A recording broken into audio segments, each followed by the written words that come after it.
Bob, you're on. Finally. So today is Friday the 25th of February, and we are here at the Phoenix International UFO Congress, and it's our great pleasure once again to be meeting with our old friend Bob Dean. And I have this feeling that he may be an older friend than just 2 or 3 years. Who knows? And I'm delighted to have this opportunity to share a vintage-style Camelot interview in Bob's presence. And Bob, there's something very remarkable happening here, that the three of us are together in the spirit of It's a nice reunion. A reunited family. And I'm genuinely delighted to be here. So I'm Bill Ryan from Project Avalon. And I'm Carrie Cassidy from Project Camelot, and we are also both from Project Camelot. An interesting dichotomy. Things get pretty complicated, you know. No doubt about it. So, Bob, the reason we're here with you today is because you made some comments on the stage that I want to challenge you on, and I'd also like you to talk a little bit more about a few other topics, okay? And I think that all the time that we've interviewed you, you always keep a few cards hidden. And I would love for you to start to reveal some of those things. And I realize that, you know, you put yourself in danger and other people in danger when you do reveal too much. And so with that in mind, I assume you're going to be as careful as you ever are. I would love you to disclose as much as you can, because who knows how many more opportunities we're going to have to really get you on camera, and especially in this arrangement with the two of us here, just like old times. Well, you know, I have this feeling sometimes that Bob's going to outlive us both, actually. I know, he looks fabulous, so this, you know, it should be against the law to look so wonderful. At, what, 82? Are you 80? I'll be 82 next week. Lovely. All right. 2nd of March. Fabulous. Happy birthday, Bob. And as I said in my speech yesterday, every time I get out of bed, I'm in a state of shock that I'm still here. But I am still here because apparently I've not completed what I came to do. Apparently not. Well, you're needed. That's for sure. What do you feel you are here to do, Bob? Something which I said to you just the other day is that the information that you share isn't as important as the inspiration that you provide. And I wondered what you felt your job really was. It took me a long time to reach the conclusion of why I really was here. I don't think there's a person on the planet that doesn't at some point in their lives ask themselves, who the hell am I? Why am I here? What's the purpose of life? What's it all about? Alfie, as the saying goes. It took me a long time to come to terms with why I was here. I shared with you some time back about the fact that I'd had a number of past life hypnotic regressions. And that opened a can of worms for me. But it also indicated to some degree why I really had come this time. Because like everyone else, I've been here many times. And as both of you know, I'm sure that the human spirit is infinite, immortal. We incarnate here, we come and go to school. We learn a few lessons, contribute in a small way, in each in our every way. But not many people ever take the time to really sit down and look deeply into themselves. As Yogananda said, self-realization, knowing who and what is living inside this shell that we call a human body. And like most humans, I went through a big chunk of my life, as I said, 3 different careers. And only in the last 10 to 15 years have I really begun to deeply look into myself and come to terms with myself. And as the Hindus say, the self is the immortal being that lives temporarily in this shell.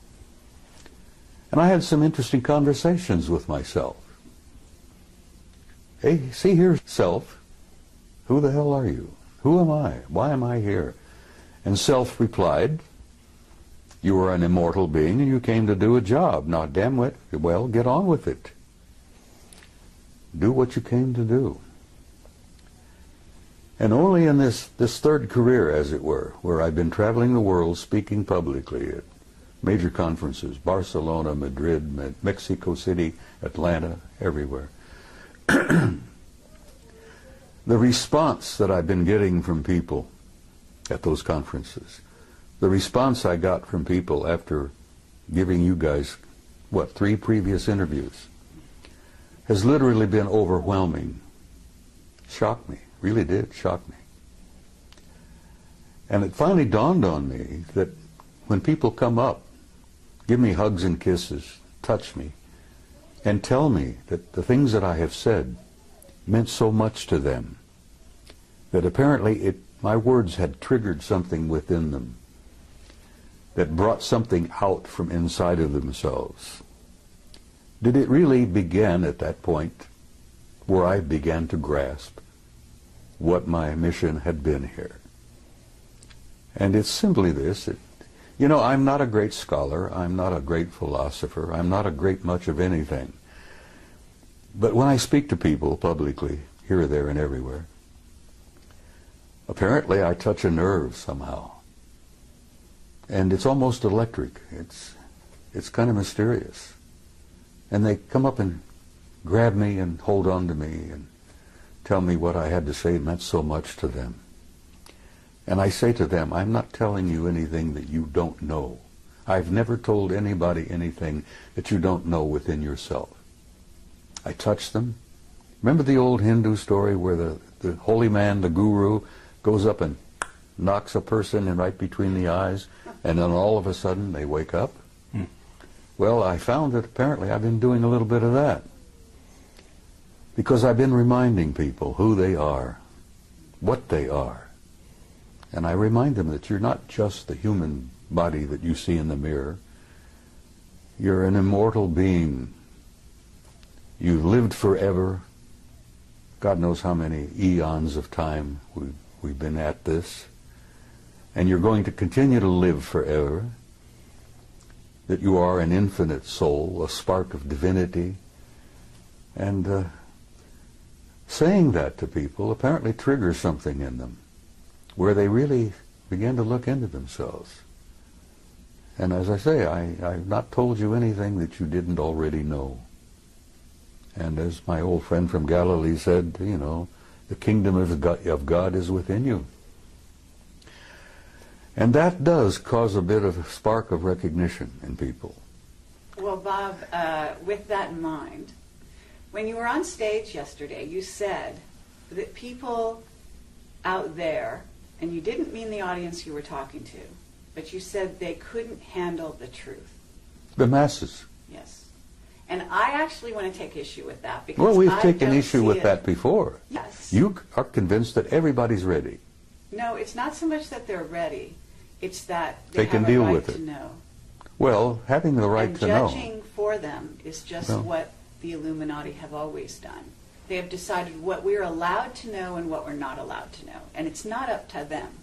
It's not up to you. And it's not up to anyone else to determine who is ready to know and who isn't. It's up to them to know. I'm not determining for anybody who's ready. I know. But what I'm saying is, you know, you are a leader. Okay?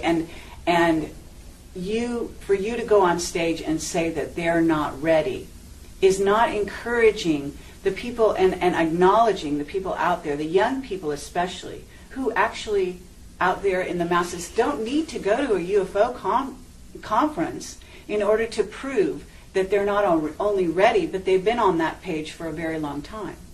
That's why these sci-fi movies are flocked to by the masses around the world. That's why these shows are watched, because not only do they watch them out of curiosity, but they watch them because they remember. Some of them come in at this time. They're They coming know. in. Yes, they're They know coming in in their with heart. total recall. Yeah. So all I wanted to say to you is that I believe that there are a lot more ready for the real truth than people in the inside, whether it be on the inside from this sector or far in deep in black projects, are willing to give them credit for. Over the last 20 years, I've noticed a change in human nature. There has been definitely an expansion of consciousness in masses of people all over the planet. And I'm gratified by that. I'm encouraged by that. And I've never determined for anyone whether they were not ready or not.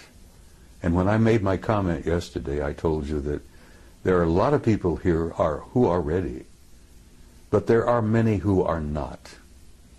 And I used the analogy of Billy Dew, the native boy from New Guinea. When he was exposed to realities that he had never been prepared to be exposed to, it literally devastated him psychically to the point that the kid died. I understand. He literally starved to death. He died from, dehydration in a jungle that was filled with water and fruit and But nuts. Bob, they've been preparing us, and we've been preparing them because we've been working on the same thing. Disclosure has been happening nonstop now for almost 20 Disclosure years. has been underway, and it's working. Yes, And this is part of it. exactly. But it's a So very slow process. it may or may not be. In other words, it might have been slow for you, and you were one of the fast ones back then because you got access to things that other people to this day don't know about. If you heard my remarks yesterday, I damn near died. The truth damn near killed me. I was not prepared for it. I understand. And I've We're seen in a lot of the different world, time. and I'm looking at the world from 82 years, and you're just a chicken. You're looking at the world, what? I won't even get I into know. it. But The point thing I'm making is I understand what you're saying, but I still stand by my point that the masses are not ready, because every time I go out somewhere to speak, I still run into a few open, old, closed minds, and, fundamentalists of any number of faiths who are ready to fight, and they're ready to, get into... Let me just back up a fraction here, because the people watching this video don't know the Billy Dew story. And I wonder if I can summarize it, I think encapsulate... that it's been out there. I had never heard it before yesterday. Oh, I And so there are a lot of other people who hadn't. Well, too. the Billy Dew story was included in the Brookings study. Yes. The theme here, it's a true story of a young native boy in Papua New Guinea called Billy Dew, and everybody loved him, and they thought there's a special reward for the fact that he was a lovely young guy. They would show him what the real world, the civilized world, the so-called Western world was like. And they took him on a plane, and they took him to Brisbane, Australia, and they took him to see restaurants and cars and supermarkets and shopping malls and television and movie theaters and all of this kind of stuff, and he couldn't handle it. And this is the story that Bob told in his presentation yesterday. My question for you, Bob, is it possible that that could have been done, could have been accomplished in a kinder, more supportive way that would have enabled Billy Dew to handle the truth? Or was he just dropped in it and then left to his own devices without any support? You see, they didn't really intend to do what they did. And you're right, if Billy Dew had been prepared, he might have been able to survive it. Because the shock of the world that he came from, the psychic shock of seeing the other world out there, was more than he was prepared for. The psychic shock, the spiritual shock to that kid, literally killed him. Yes, he could have been prepared, but they didn't understand that at that mission school in Papua. Their intentions were good. They loved the kid, and they thought they were doing him a favor. And what they ended up doing was murdering him, literally. Yeah. It was naive. It was really naive. Well-intentioned. Oh, very. And as I said, the one that Billy Dew referred to as Good Lady, Yes. her light didn't burn quite as bright after that event because she realized what they had done. Yeah. But is it possible, using that as a metaphor, this is a story that was built into the Brookings report, and we have to assume that somewhere there are a lot of very smart people, some of whom are well-intentioned, who are taking that into account and planning disclosure with that in mind. Do you believe that it's possible that it could be accomplished well? Yes, it's being accomplished as we speak. Right. As you remember, I went on to tell you that a blunt announcement is not what the people are ready for. Yeah. But they are enduring what I call an ongoing disclosure, a process that's been underway for over 20 years now, maybe longer. where they are being prepared through what I call subliminal education, through movies, books, novels, magazines, you know, even games. To say nothing of Project Camelot and Bob Dean. Well, Project Camelot, honey, as I said, you guys have had an impact on the world that I don't even today really think you two grasp. Your impact has been overwhelming. Well, let me tell you the letters we get. We get letters, we get people coming up to us saying we changed their lives. Exactly. Saying they started from zero and that we opened this for them and they basically are growing in leaps and bounds, and they come to us and thank us. Okay, this is the keynote, is that they thank us for that. And I have to say that we cannot look at Billy Dew, if that's his name, as just a physical body. You talked about eternal beings. This is a soul who came to the planet in a certain state, on a certain level of awareness. Now, prior to Billy Dew being in Papua New Guinea, he could have been any number of other places, and he was probably a star to begin with. Yeah. And there's also the aspect that this kind of thing could have been targeted to maybe the person that was least prepared in that group of people that he was among to handle these kinds of You see, things. I think Margaret Mead, who I believe was the one who delivered the story of Billy Who Dew. was an Illuminati, yes. Yeah, she was an incredibly bright lady, and she had had years and years of experience working with primitive societies. And I think she was the one responsible for getting that into the study. Yes. And yes, Billy Dew could have been prepared. And can we hear about the people that this changed in a brilliant and wonderful way, whose lives were saved because of it? Because I had a young woman come to me just about a half hour ago, and she's from Puerto Rico. And she said, I have a child, and he is a crystal child, and you saved my child's life. That's what she said. Well, to me. I'm not surprised. And she said, because you interviewed, in this case, it was Jessica Schaub.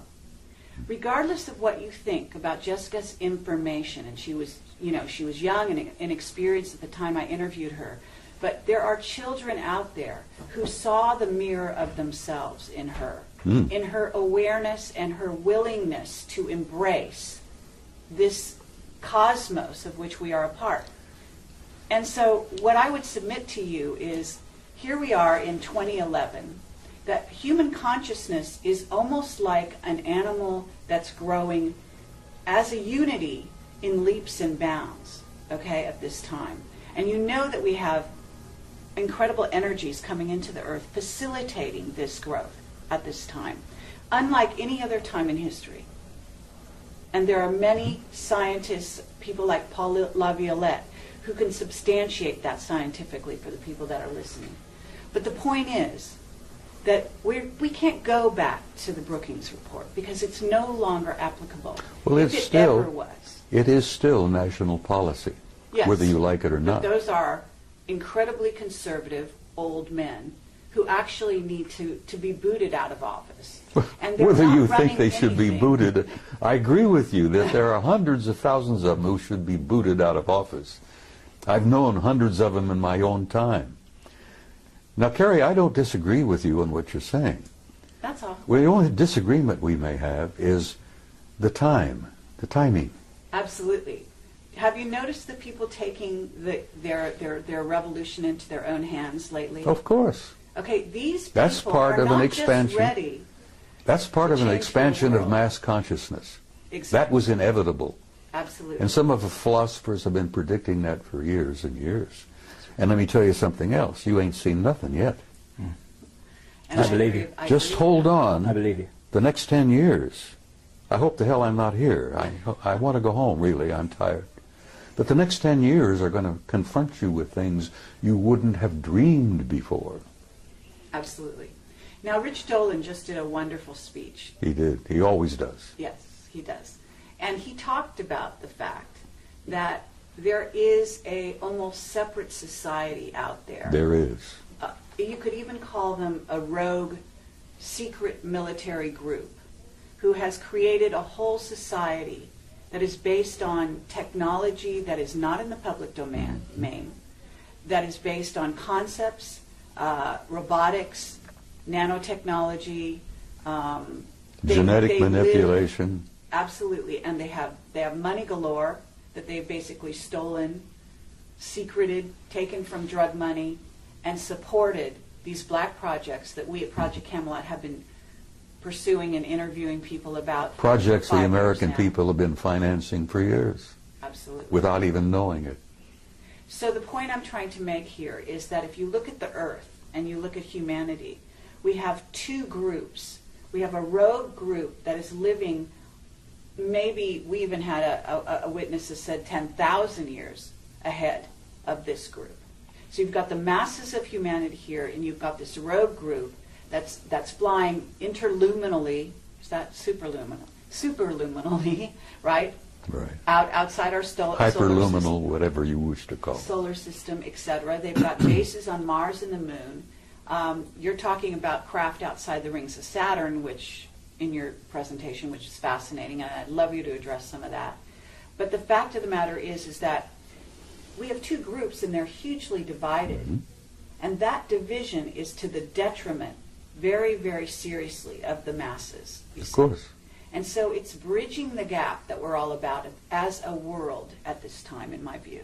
Okay, that's what revealing the secrecy is. It's all about taking that river of division and bringing those two sides together. And you're one of the main people at the forefront, the avant-garde, along with Camelot and many other people that we know and respect, to bring those two groups together, to fill in and to reveal that place in between. She makes a good argument, doesn't she?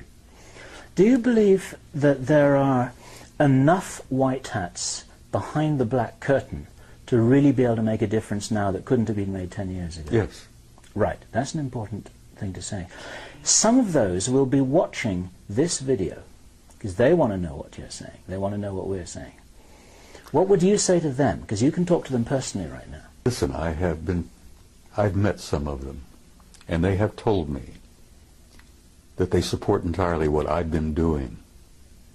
And I shared this with you before, that at one point, some years back, certain individuals, the black hats, put out a contract on me because I had gone from being a nuisance to being a threat.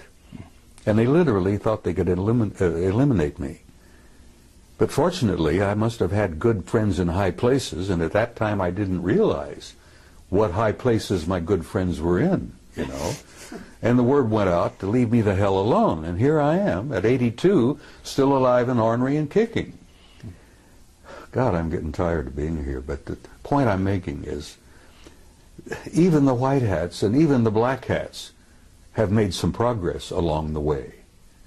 And they've expanded their consciousness quite a bit. Yes, no one's immune from this process.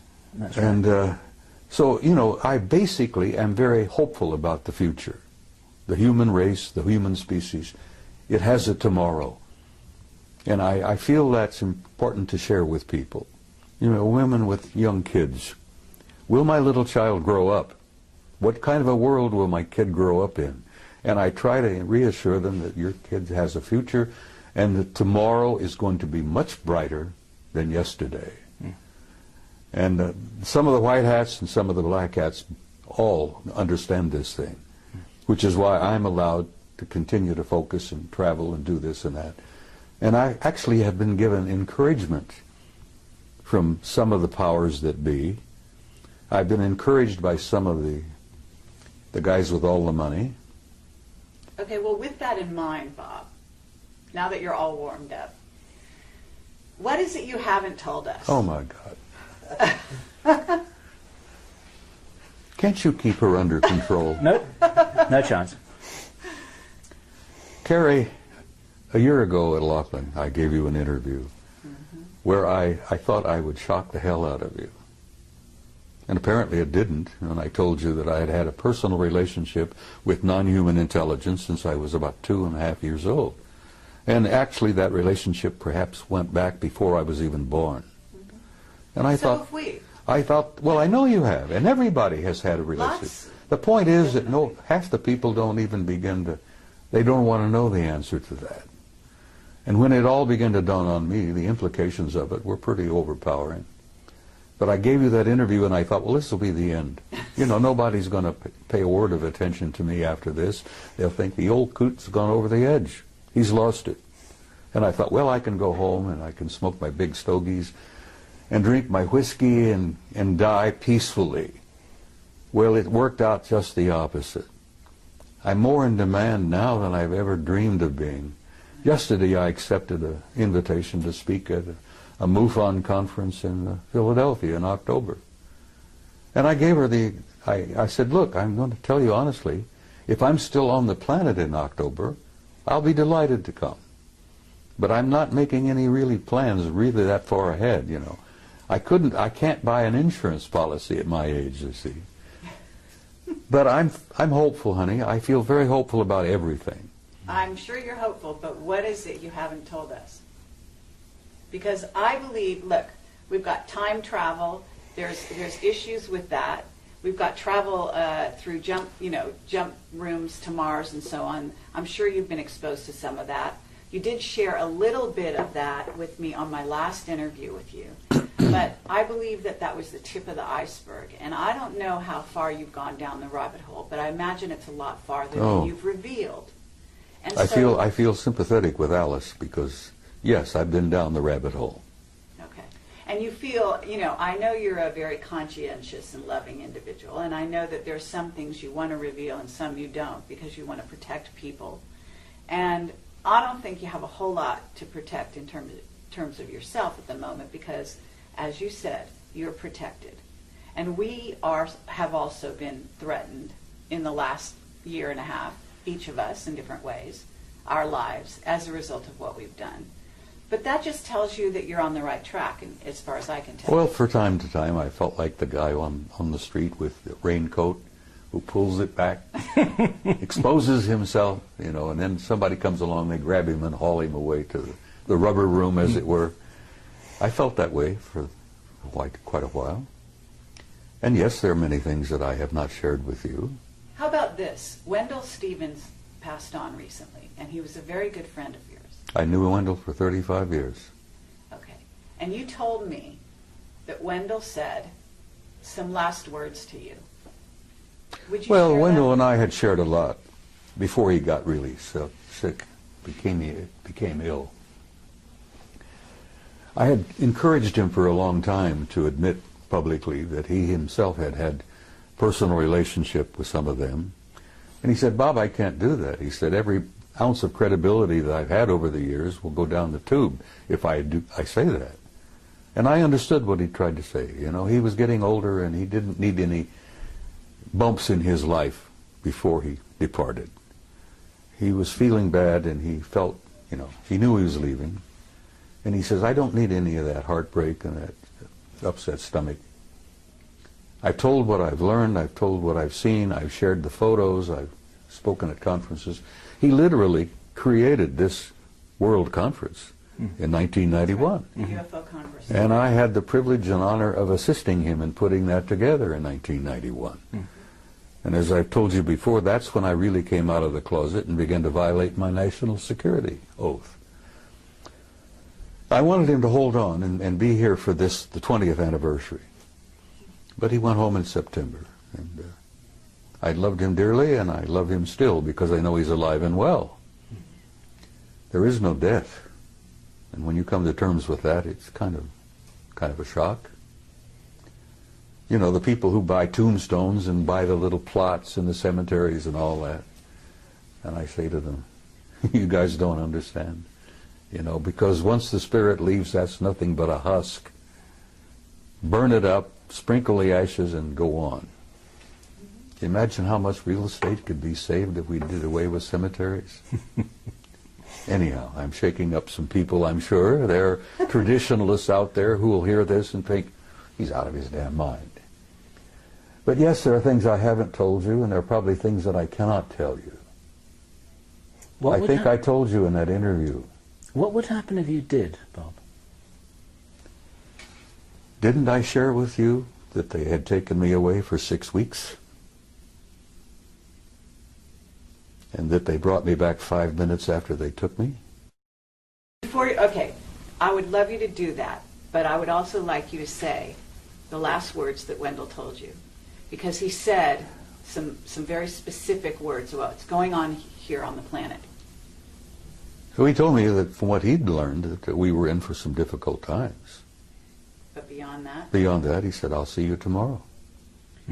Beyond that, though, well, I'm going to reveal it then. I mean, he basically said they're in control. The people, the beings. He in knew control. that, and I've said that essentially.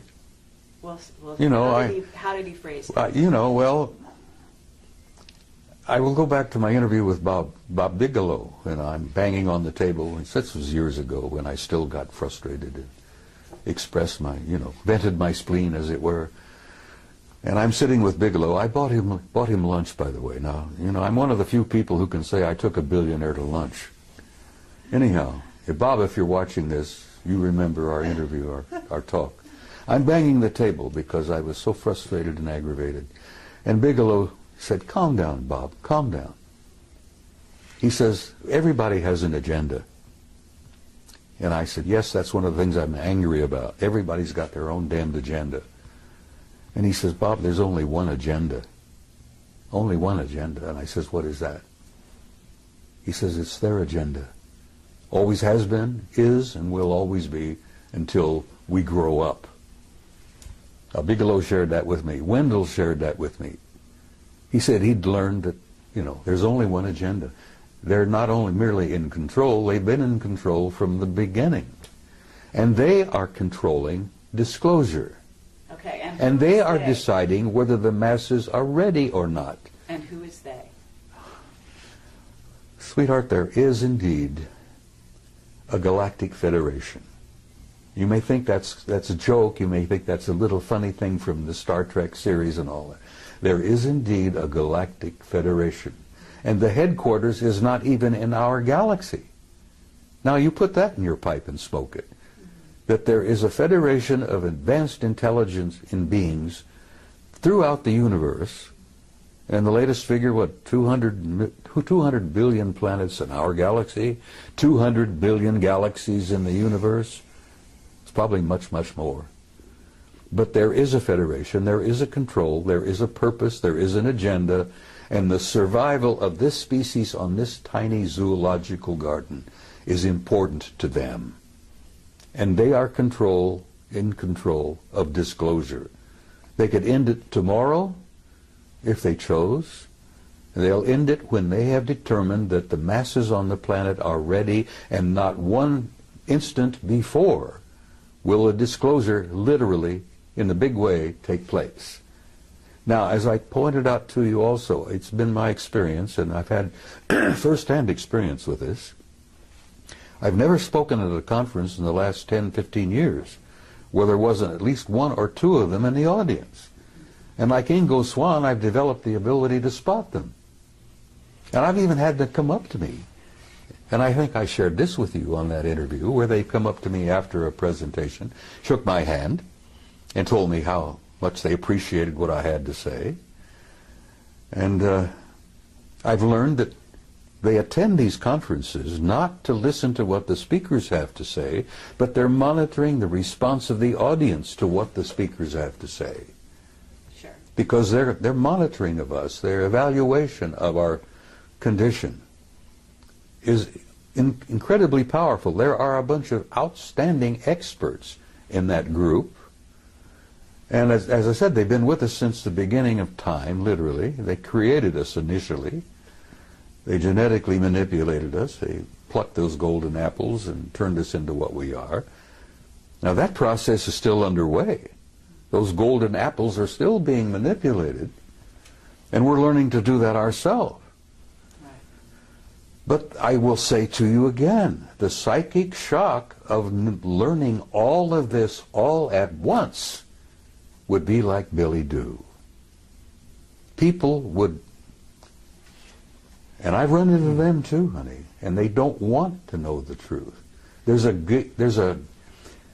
a gut feeling in many people, knowing spiritually, I think, that the truth is more than they can handle at this moment. You see, what I heard Bob saying yesterday, he didn't say that, listen, the movement towards disclosure is something that is ill-considered and unwise, and people have got to be kept in the dark forever. I think Bob was saying that it can't be done in a way that some people are thinking, with reference to Obama calling a press conference and say, okay guys, we've got this little secret, so listen up and we've got something exciting to tell you. Well, he's not going to do it that way, and Bob was explaining that it's been happening for quite a while. It has to be a gradual and it's process. an ongoing strategic process in which people are waking up in waves. And the ripple effect is actually supporting the disclosure movement, and we're part of it, and other people are part of it, and Bob's part of it. Exactly. And I think all Bob was saying was that it's not happening in the way that some people naively think. Is that? That's exactly what I was trying to say. They're not going to be Billy Doob. They are the ones with the agenda. But actually, I actually want to challenge that. Okay? Well, challenge away, kid. Because, no, it's an interesting concept, and it actually could be debated. In other words, what's the level of free will of this humanity? Because at certain stages in its development, this may be true. They are in control and have been in control. And Wendell knew that before he died. Right. And it depends who we're talking about, they. But I would submit that this humanity that is waking up is about to take those reins into their own hands. They're and that is waking up. exactly what some of those groups are very afraid of. Some of them? Yes. Well, perhaps. Because there are groups multidimensional beings. Carrie, there are people out there, intelligences out there that don't like us very much at all. Exactly. Like the two scientists who shared this with my retired commander from the Navy. He was a fusion specialist. What is it? The other element, the other level of reality? I forget. I'm having one of those senior moments. You will forgive me. You're talking about free energy. Are you talking? Yeah, well, yeah. He was talking about. He'd worked alongside of a Cold couple fusion. of those guys from along. Cold fusion. Hmm? Cold fusion. Well, it's a form of that, yeah. But before he retired, and he was leaving the laboratory just outside of Las Vegas, which he didn't want to be specific about, and I concluded he was talking about S4. He'd worked alongside of a couple of them for some time. And as he was leaving, he said, "Tell me what you really think of humankind." And the one chap said to him, "Well, since you asked," and these guys had worked side by side for a few years. "Since you asked, we consider humankind primitive, savage, and dangerous animals."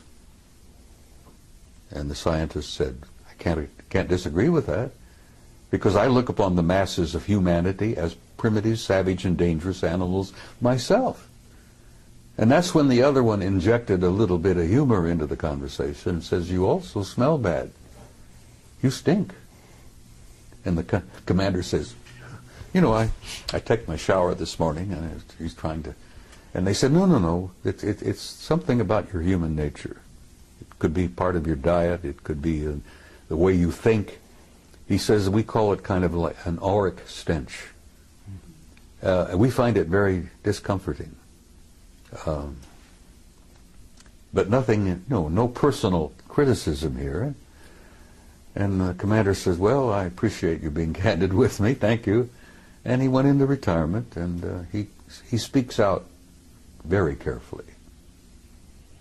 But Okay, but so at this point, Bill asked you a question. They said, what would happen to you if you were to reveal some things that I'm not sure who you think is deciding it's okay, it's not okay. But what do you think would happen to you at this point? Because I've got some people telling me that now there's levels of controllers. And when you talk about Galactic Federation, you talk about the Guardian Alliance, or whatever you want to call them, those are a certain level. Then we have the ones that are actually here on the planet who are doing things like knocking people off because they do reveal truth. Okay? And well, they may those be guys are not pushed doing by that those very people. much.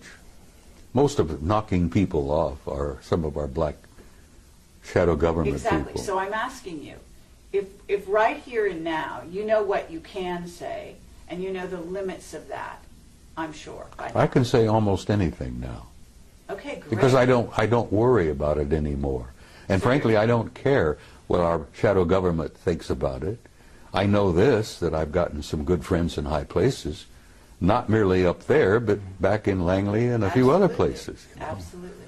I became a nuisance, then I became a threat, and then I ended up, I'm an asset. An asset, exactly. Yeah.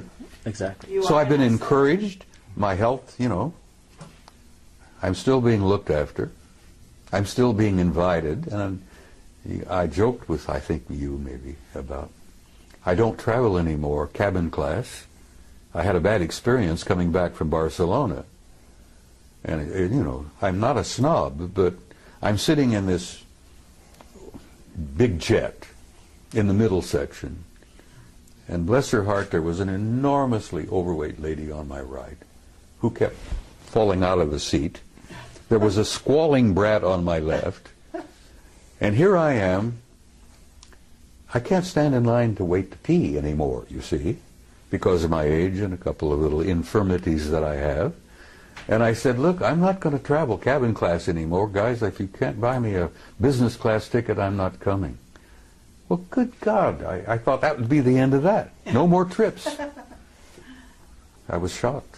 Oh, yeah. They're buying business class tickets for me all the time. The guys in Madrid bought me one, you know. Right. Absolutely. And the guys in Pennsylvania, which I will, if I'm still here, will be speaking out in October, bought me a business class ticket. And well, they should. So six days you disappeared. You came back 5 minutes No, later. I was gone 6 weeks. 6 weeks. Okay. So And they us- brought me back 5 minutes after they took me.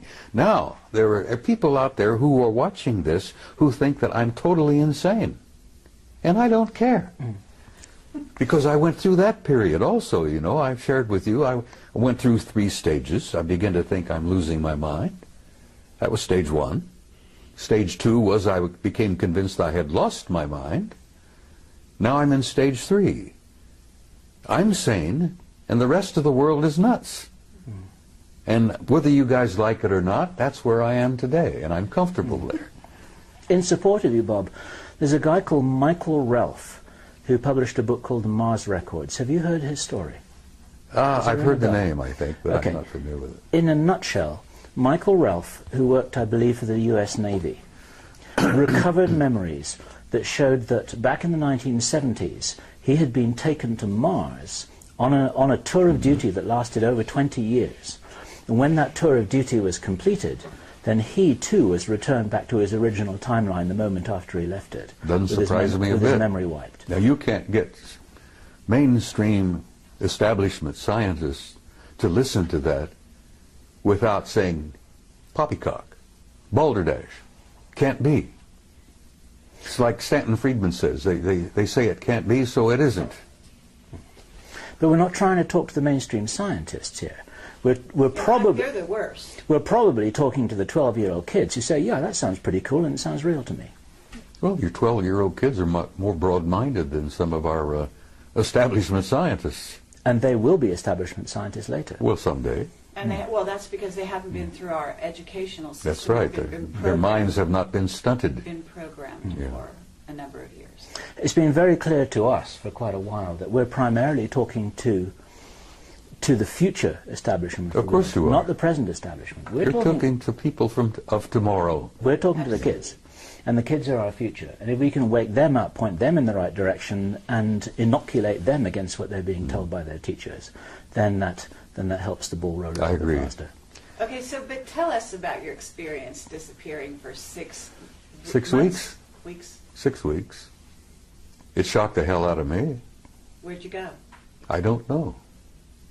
I don't know whether I was on their home planet or whether they'd taken me through a doorway, a portal, into another dimension. Okay. I heard the name Milena mentioned as to where we were. Now, this interview where I say that I was with them for 6 weeks. They brought me back 5 minutes after they took me.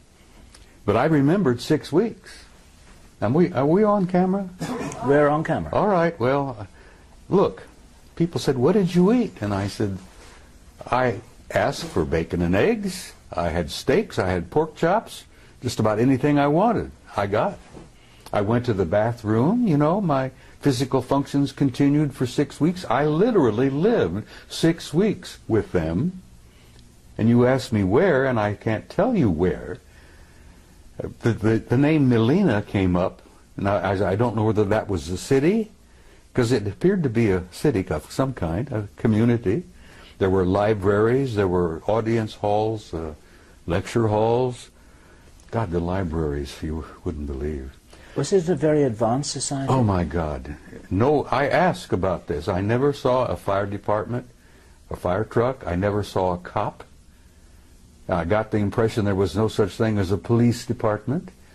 And the people that I was introduced to, people I got to see in 6 weeks, were very human. Look, you know, just like we do. But there was something about them that was totally different. They had an air of peacefulness.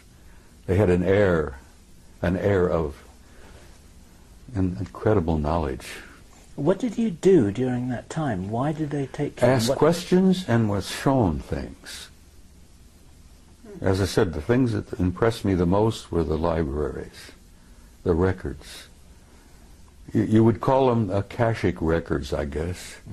I was told that in this one facility that every event in the history of the universe was there to be retrieved at will, if you wish. You could bring download literally ancient Greece, the pyramids, the ancient Sumer, the first Anunnaki visit to planet Earth 200,000 years ago. It was all there. The life of every human that had ever lived on this planet was all there in that library. Now, can you imagine the computer technology that would allow that where you can retrieve it at a poke of a button, and there it is. You get a wide screen, and you can literally almost relive it.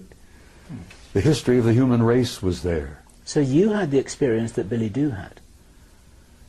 I was shocked. Bill, I damn near died. It was not what they were sharing with me and what they were showing me. It was the shock of coming back. Now, it's very close to when people have a near-death experience and they go over and they look around and they see the reality that they're literally a part of, that they were part of before they incarnated here. They'll be a part of it when they depart from here. But when you see that, I don't think most of the people I've talked to who've experimented with near-death experiences, very few people want to come back. Some people have begged to stay there. Yep. Now, the shock is coming back and comparing what I had seen with what I've got here. Yep. Now, I've got a body that's beginning to fall apart on me. It's not a lot of fun. It's painful. I look around and I see the heartbreak, you know.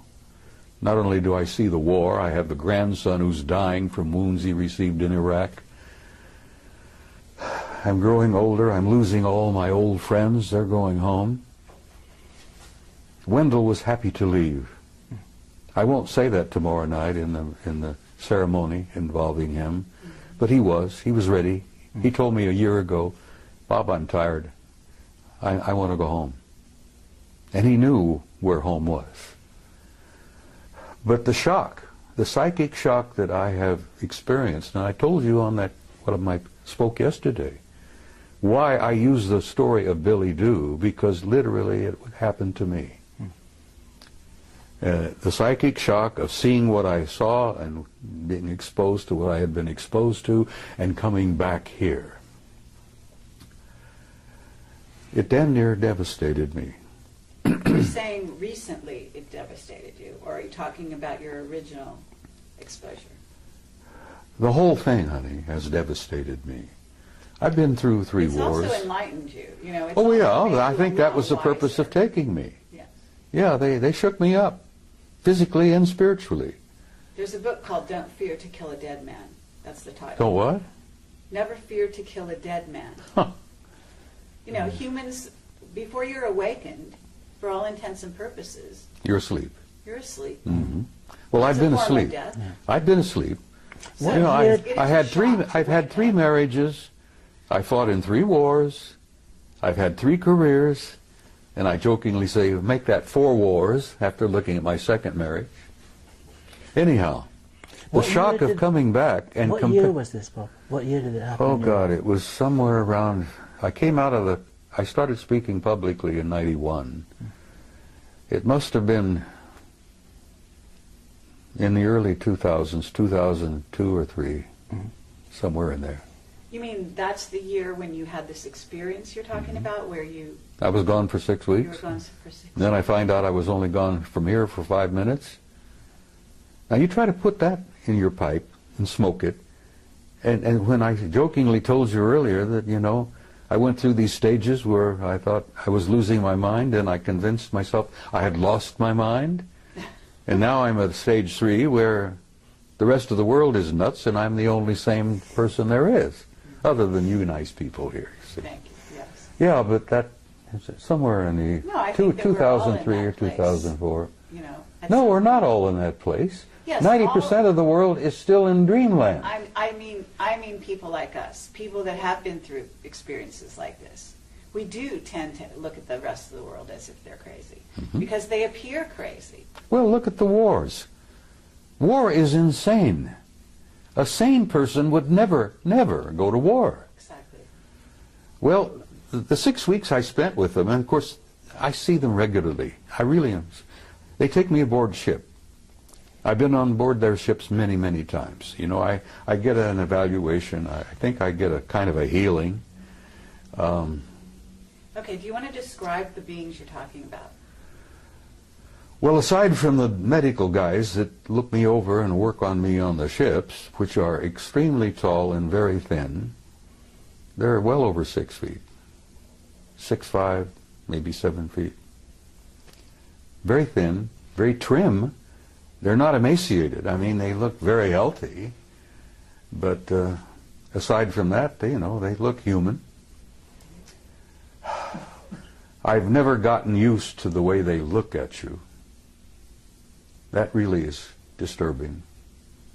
And if you ever encounter one, and you may have, very likely you have, the way they look at you is disconcerting, because they have a way of looking at you deeply into your eyes, and they lock onto your eyes, and they don't break away.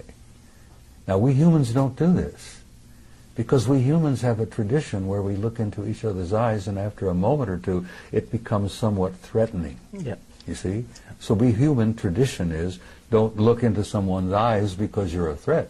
Okay. Well, they look into your eyes, and they look Or through unless you. you're in love with them. They look literally like they're reading you. And I found out that that's exactly what they're doing. Sure. And every time I've face to face with one and they look into my eyes, I find it kind of an awkward situation. And they don't look away. And you know that they're looking right through you and reading every damn thought you've got. Now that's disconcerting. But I assume that when they do that, it's in a non-judgmental way. Oh, they don't judge you. They don't have to judge you. Good God. If there's any judgment involved, we judge ourselves. Yeah. That's the other part of it that is so shocking. When you learn to see yourself, not only as others see you, but as they understand and see you, that's one of the things that happens in the death experience. The judgment is there, but God is not judging you. You judge yourself. Absolutely. And that's the worst part about it, because every damn experience in your entire life is there in front of you, like a book, or like a movie, like a CinemaScope movie. And you look at yourself, and then you're the worst judge of all, when you look at yourself and say, oh my God. Because in the death experience, and I've been through that hundreds of times, you feel the emotions of every person you've ever been involved with in all of your lives. Every hurt that you've ever given someone else, every insult that you've ever given anyone else. You judge it, you see it, you feel it. You literally feel it, you relive it.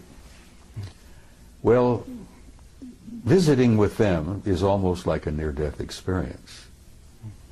But the psychic shock is coming back and comparing what I saw with them and what I have to see here every day. Little kids on the street that are hungry. People waging war. The people being gunned down in Tripoli by Gaddafi. And I've learned over the years to look around and pay attention. I don't miss very much. I've trained myself. And when you see that and you feel it, and it breaks your heart to see that and to feel that. And then you understand, I think, why I want to go home and where I'm tired. I really am. But I'm going to hang around a little longer because I have been told to. And you're a guiding light to many people. I had one of the best compliments I've ever received yesterday. A young man came up to me and he says, "You know, you're a bridge builder." And I says, that was the origin of the old word pontiff. You know, with the Pope?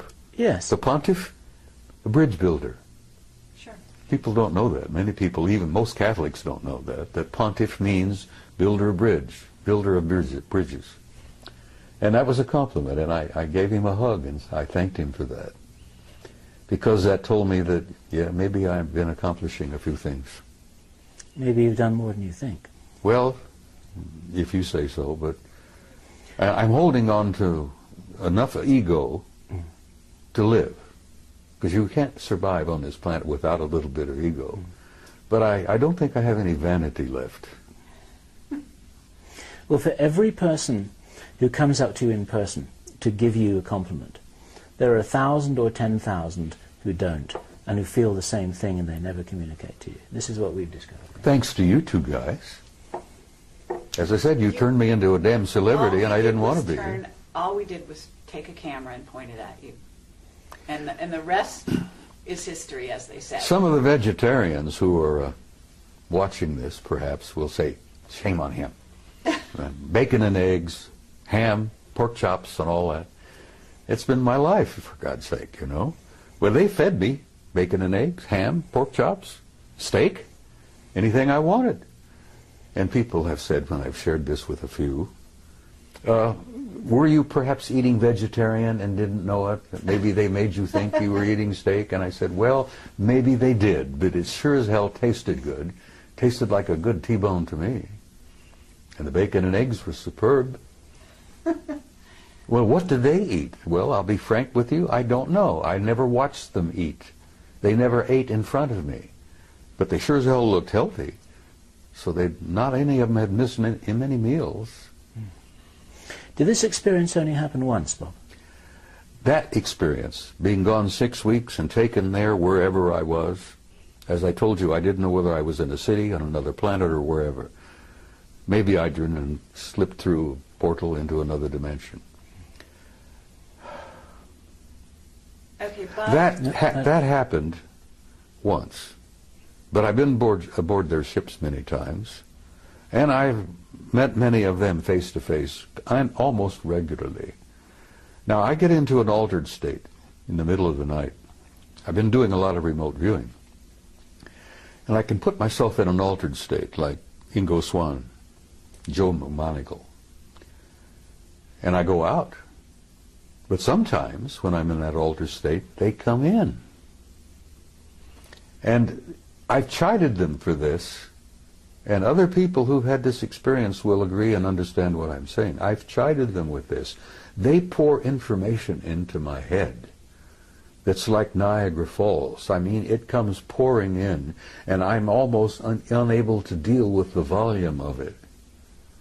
But I've asked for that, so I can't complain about it. But it Information about what, Bob? Everything.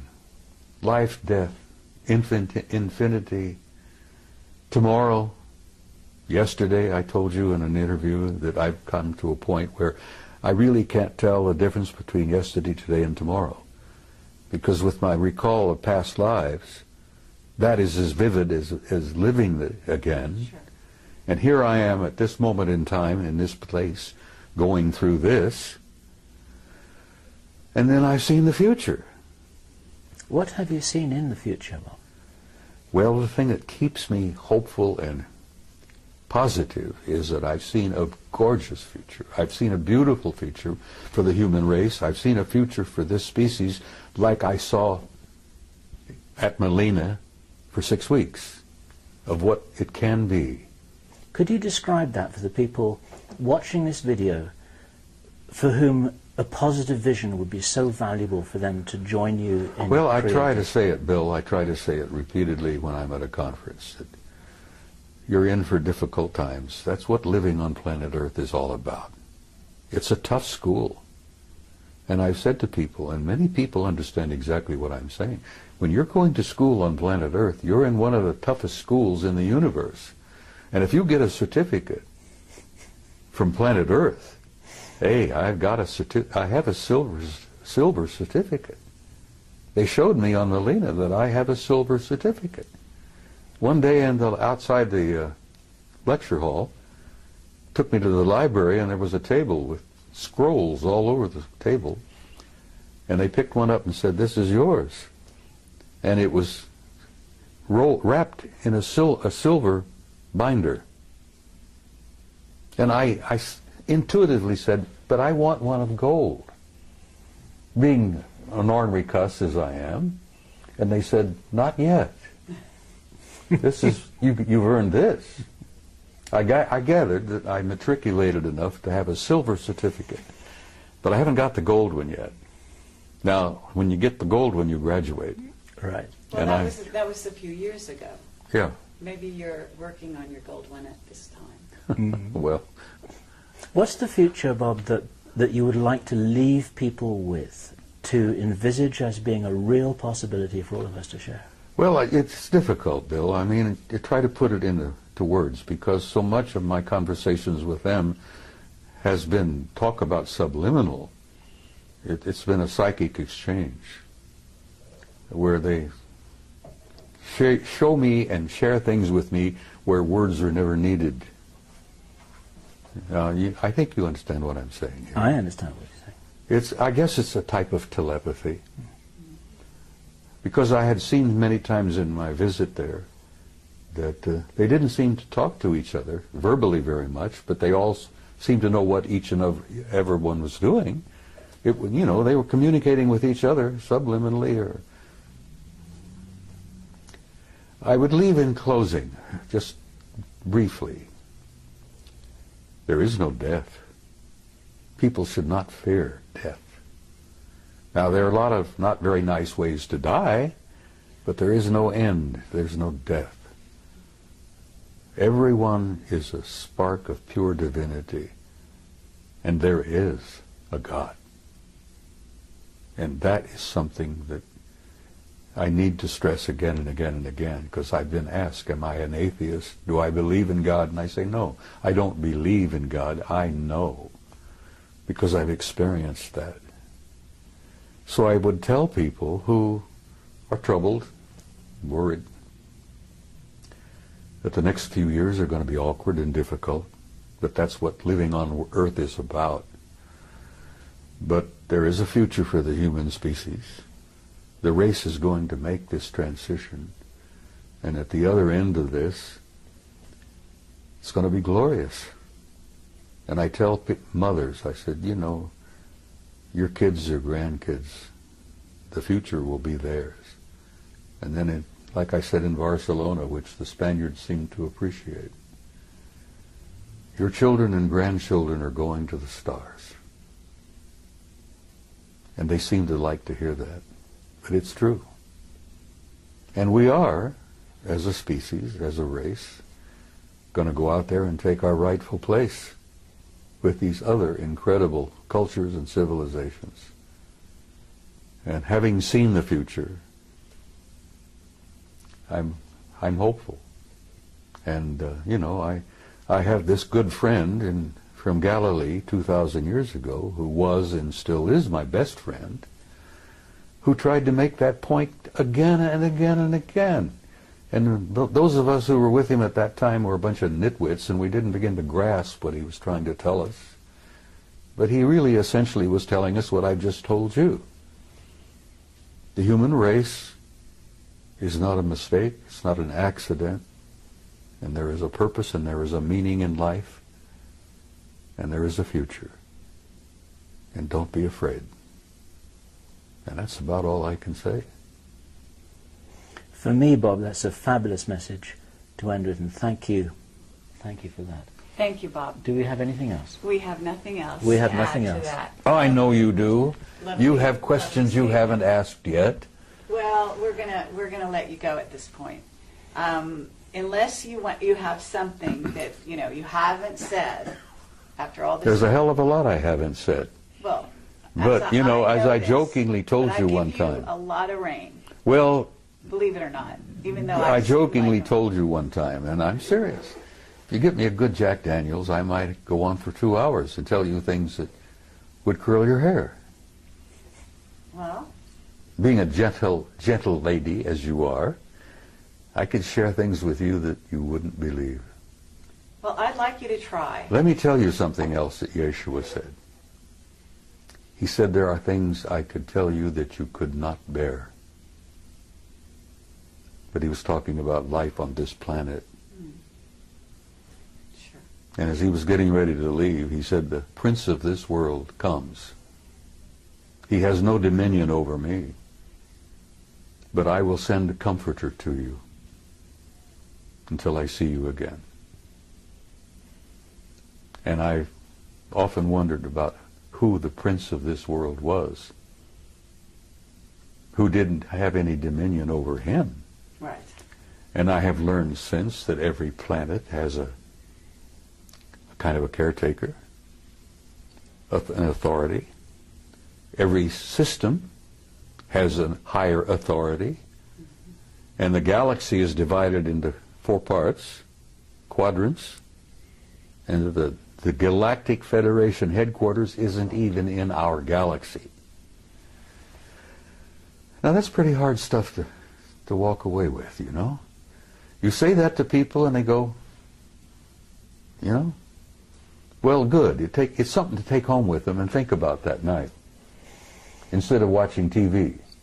Okay, but gotta understand that if you're doing any of that, you're watching TV, you're watching movies, you've been on the internet, certainly, then there's all kinds of information of that sort out there now.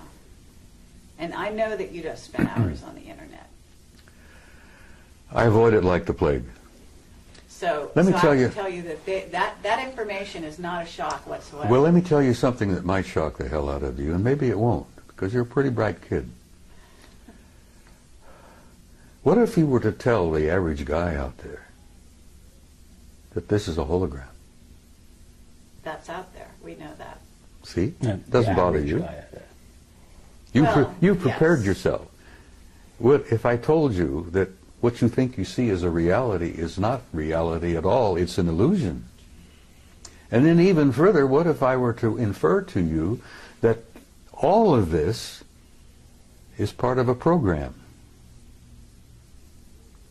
I know you're familiar with the movie The Matrix. Sure. Okay, well, you're pretty close. Shakespeare tried to make it clear, and I always convinced that that guy was one of them. He was a genius. I'm not even sure the guy we think of as Shakespeare was Shakespeare. There's some indications that it was someone else entirely. That's Yeah, right. but somebody wrote it. Anyhow, I always like the analogy of the play. You're a player in a play. That's right. You come in stage right, you prance about with your toy swords, you make love, you go through all this, you have heartbreaks, misery, feuds, fights. God, all the plays together, bring it together. And then after it's over with, you exit stage left. And the audience out there in the universe calls for author. Well, I happen to know there is an author, and there is a producer, and there is a director. I haven't met the original author yet, but I know of him. But we're all living a play. Yes, but we're also co-creators of that play. Oh, when you're in the middle of the stage, and you know you're following the script as it were, but you're what's the word? Improvising, adding your own words. Ad-libbing. Ad-libbing, yes. You're doing a lot of ad-libbing, and the degree of your ad-lib depends on how many lifetimes you may have lived. But we're in a play, kid. This interview is just a tiny chapter in a much larger play. Is there any other little pieces of information that, you know, because that's where the wider you open the door for people, the more they are able to go through the door and carry on from here. It's like passing a baton. So you can pass the baton anytime. I'm not quite ready yet to pass the baton. All right. But And I'm going to there's tell you steps. that there are things I probably could share with you, which I have not. And I'm going to save one or two of those for maybe another interview. Okay. I mean, fair enough. We're not going anywhere. We're gonna be here for you anytime you ask. Right here, today, tonight, there are people going on that stage. Just before we telling came lies. here, you saw in a classic example, what is it? Obfuscation? Obfuscation. An elderly gentleman, a Terrible. retired military officer, tap dancing all over the damn place. Exactly. Yes. And he didn't fool anybody. No. So that's Least what I'm of all- saying. Right the scales. Throw out some truth. I did. Yes, you did, but you don't. Life is everlasting. Life is infinite. No, not the philosophical. You're an immortal kind. being. Well, those are the only things that really interest me anymore. I know. I hear you. Now, I know what you're looking I for. don't You're have looking any for the Jack down and Daniels dirty friends, no. stuff about politics, the military-industrial group, the shadow government, the next major catastrophe. Well, I wasn't going to ask you to predict the future. That I wasn't going to do. Well, I already did. The future is Yes. bright, but there's some Absolutely. The bumpy. very long There's a range, bumpy that's road very safe. between now and I hear then. you. All right. Are we done? What I would like to say, Bob, is that this is good enough for me. And let me shake your hand a second time. Thank you. Thank you, sir. Thank I look forward to the next one. She's never quite finished, is she? No. She's absolutely. never quite finished. Well, I love her dearly. I've adopted her, sort And of. so do I. Okay. Well, thank you very much, Bob. Sweetheart, it's my pleasure. You take care, and we'll come and share some Jack Daniels and talk to you off camera. Is it permissible badger for me you to some sip more. Jack Daniels on camera? Sure. Well, okay, we'll do it next time. All right. Watch out, because I'm going to hold you. Closer I get to departure, I might share a couple of things Okay. Well, with you have my number.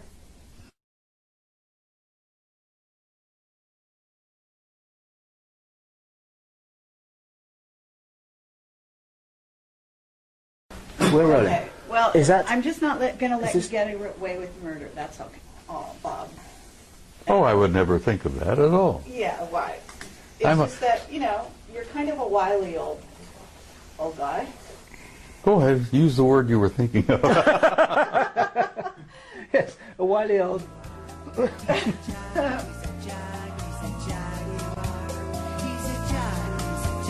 Look, I've been called so many names. People have to get in line to insult me anymore because it doesn't bother me.